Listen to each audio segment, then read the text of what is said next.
Rick Riley joins us now. Rick, going into this game, a lot of people were thinking, oh, well, backup quarterbacks, it's not going to be interesting, blah, blah. And all of a sudden, it turned into one guy's show, one guy's stage. What did you find when you went in the locker room talking about Well, Mr. Kaepernick? first of all, Alex Smith was back there studying his brain test. He wants to pass that next week. No, that's not true. Actually, I did ask Vernon Davis how much money Kaepernick made for himself tonight. He guesses $25 to $30 million. You realize this kid doesn't have a turnover now in 63 attempts as a pro, and the Bears were amazed. They thought he would be easy to ruffle. They said he made great decisions. I said, Brian Urlacher to Urlacher, did you try to intimidate him? Did you say something as you were over him? He said, I never got close enough. So the most amazing thing, though, might have been what Jim Harbaugh said at the presser afterwards. Usually tend to go with the guy who's got the hot hand. We got two quarterbacks that have got a hot hand. Thought Colin did an outstanding job. Thought he did a great job, poised in the pocket, pushing the ball, throwing with accuracy. Did a nice job running the game plan. Everything he did was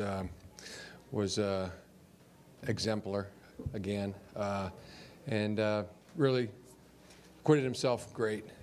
We'll make that decision as we go forward. Yeah, but like we said earlier, I don't know if you were in here, but we got two quarterbacks that have a hot hand, and we'll make the decision when we have to make it.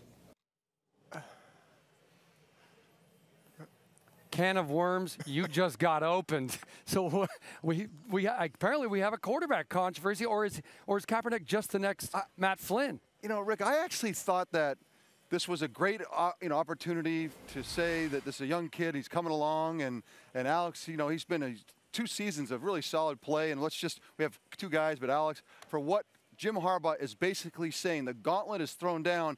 Colin Kaepernick, in my mind, from watching that, I would say that he wants Colin Kaepernick to play. I can't look at it any other way. I want to look at it some other way, but it just, by the way, and I'm going to give him post-game. Yeah, I'm going to look at it another way. I'm going to give Jim got stuck. Okay, that's fine, too. Jim got stuck. He said it 3 times. There's no way. This is a guy that played, was a starter, was a backup, admires Alex Smith as much as anybody. There's no possible way. If he knew as those words were coming out of his mouth, what that would mean to all the people sitting in these seats, which why as players we don't like these seats. Who doesn't understand what the little bit of spark for a quarterback controversy, especially in this town? You gotta be kidding me. Then shame on him. Trent, well, shame on him. That's fine too. He totally knew what he was doing. It's called creative tension. He suddenly thinks he's going to bring them both up at the same time. I think it's a wild thing to say, but we have a quarterback controversy in San Francisco.